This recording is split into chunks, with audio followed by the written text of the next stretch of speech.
Buyuk hisob-kitob oldida hamma saflanib turadi. So'ngra chap tomondan dahshatli hayqiriq eshitiladi. Bu ovozdan hamma dahshatga tushadi. U jahannam edi.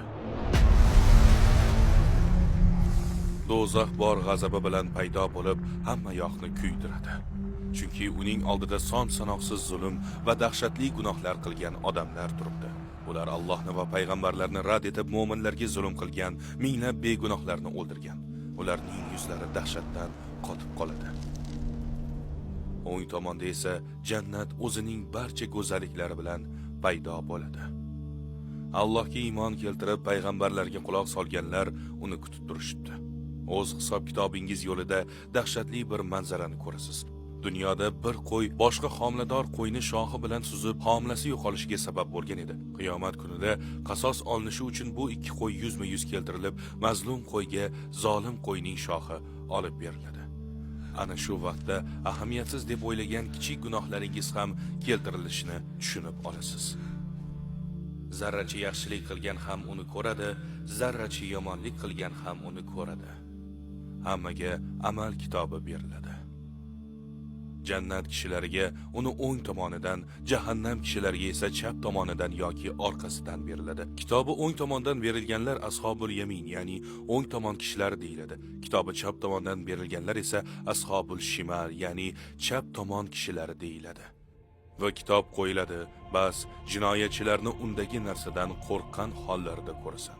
Ular bizlarga voy bo'lsin. Bu qanday kitob?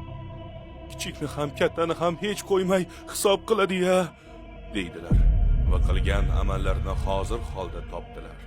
Robbingiz hech kimga zulm qilmas.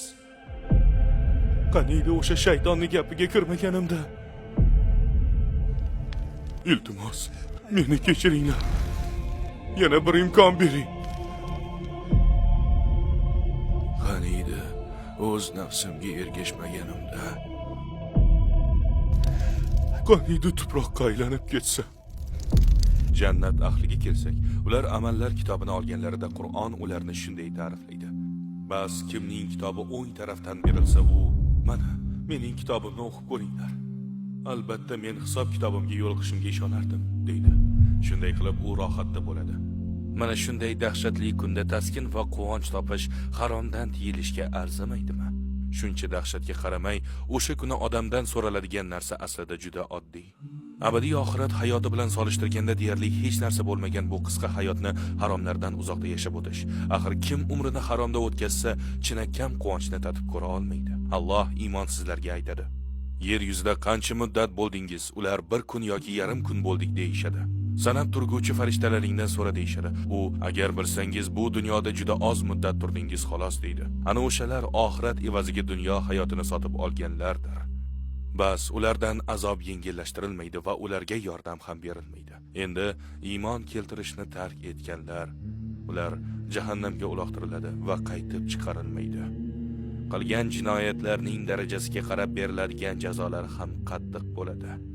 Va albatta eng yomoni, ularni yaratgan zot Allohni hech qachon ko'ra olishmaydi. Endi faqat bir narsa qoldi. Sirot ko'prigi. Jannatga olib boruvchi yo'l jahannam uzra qurilgan. Iymonlilar, iymonsizlar va gunohkorlar hammalari mana shu ko'prikdan o'tishadi. Jannatga borishning boshqa yo'li yo'q. Ushbu ko'prikdan avvalo Muhammad alayhissalom va uning ummatlari o'tishadi. Amaliga qarab ko'prikdan hamma har xil o'tadi. Ba'zilar yashin tezligida, ba'zilar shamol tezligida, ba'zilar esa yura olmay emaklab o'tishadi. Sirotning ikki tomonida ilmoqlar bor. Ular ba'zi odamlarni ushlab qolishadi. Yo'q! Iltimos, meni qutqaring. Yo'q! Ba'zilar jarohatlar bilan qutulib qolishsa, boshqalarni esa ilmoq ilib jahannamga tortib ketadi. Jahannam to'ymaydi. Undan to'ydingmi deb so'ralganda u hal min mazid, yana bormi deb baqiradi.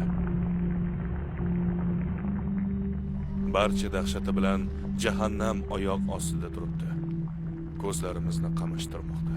Unga qaramaslikka harakat qilib, ko'prikdan o'tishda davom etamiz. So'ng atrofimizdagi odamlarga qaraymiz. Ba'zilari gunohiga pushaymon bo'lmoqda. Boshqalari esa jahannamga yiqilmoqda. So'ngra dunyoda oxiratini unutib qo'ymaganlarga ko'zimiz tushadi. Ular ko'prikdan juda tez, hech nimani his qilmay o'tib ketishadi. Jahannam solih insonlarga ularni qo'rqitish uchun emas, balki quvonchlarini ziyoda qilish uchun ko'rsatiladi. Ularga qanday dahshatli narsadan omon qolganlari ko'rsatiladi. Bir zumda o'tib ketishadi. Nihoyat ularning kutishlari tugaydi va nihoyat ular abadiy maskanlari jannatga yetishadi.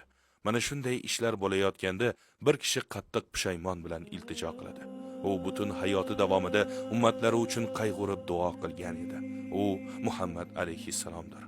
Najot ber ey Robbim, najot ber. U mu'minlar uchun shunday duo qiladi.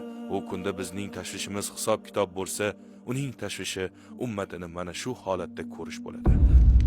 Kitobi chap tomonidan berilgan ummatlarni, ularning sirotdagi holatini birma-bir jahannamga qo'layotganini ko'rish. Boshqa tomondan uni quvonchi jannatga erishganlarni ko'rishidir. Nihoyat jahannam unga loyiq bo'lganlarni qamrab olib bo'ldi. Endi jannat o'z ahlini kutib olmoqda. Robbilaridan qo'rqqan kishilar guruh-guruh qilinib jannatga olib kiriladi. Kelganlarida uning eshiklarini ochiq holatda ko'rishadi va uning qo'riqchilari ularga sizlarga tinchlik bo'lsin, sizlar pok bo'ldingiz, bas u yerda abadiy qolish uchun kiringlar derlar. Inshaalloh, agar maqsadimizga erishsak, safarimizning oxirida boradigan joyimiz go'zalki, Parvardigorimizning so'zlari bilan aytganda, jannat hech bir ko'z ko'rmagan, quloq eshitmagan va hech bir inson tasavvur ham qilmagan narsa bo'ladi. Va endi biz abadiy baxt diyoriga kirmoqdamiz. Bu yerda biz abadiy yashaymiz va har qanday maishatdan bahramand bo'lamiz. Eng muhimi, buyuk baxtga erishamiz. Allohning jamolini ko'rish. Agar bu videoni ko'rayotgan bo'lsangiz, demak bu bekorga emas. Uni oxirigacha ko'rishingizni Allohning o'zi xohladi. Nega bilasizmi? Chunki u hayotingizda nimanidir o'zgarishni istaydi. Hatto shunda ham u tomon bir qadam tashlay olmaysizmi? Bir qarorga kelish vaqti yetdi. Ibodat qilmasangiz, hozirdan boshlab ibodat qiling. Reklamasiz mutlaqo bepul namoz ilovamiz bilan siz 5 vaqt namozni hayotingizning doimiy qismiga aylantirishingiz mumkin. Agar iymoningizni mustahkamlashni va islomiy bilimlaringizni chuqurlashtirishni istasangiz, ushbu kanalda siz uchun ko'plab videolar bor. Ularni bir tartibda ko'rib chiqishingiz mumkin. Agar siz Qur'on o'qishni bilmasangiz, Lamalif Qur'on deb nomlangan ilova ishlab chiqdik. U yerda siz tajvidni tez, oson va bepul o'rganishingiz mumkin. Agar siz Qur'on ma'nolarini chuqurroq o'rganmoqchi bo'lsangiz, ko'pkit tafsir ilovamizni yuklab olishingiz mumkin. Esingizda bo'lsin, o'zingiz uchun maqsad qo'yganingizdan so'ng, hatto u kichik bo'lsa ham hamma narsa o'zgara boshlaydi. Jannat o'zi qanday? Bizni undan nima kutmoqda? Javoblar sun'iy intellekt yordamida yasalgan Jannat va jahannam nomli 4-chi va so'nggi qismda bo'ladi. O'sha videoda ko'rishguncha.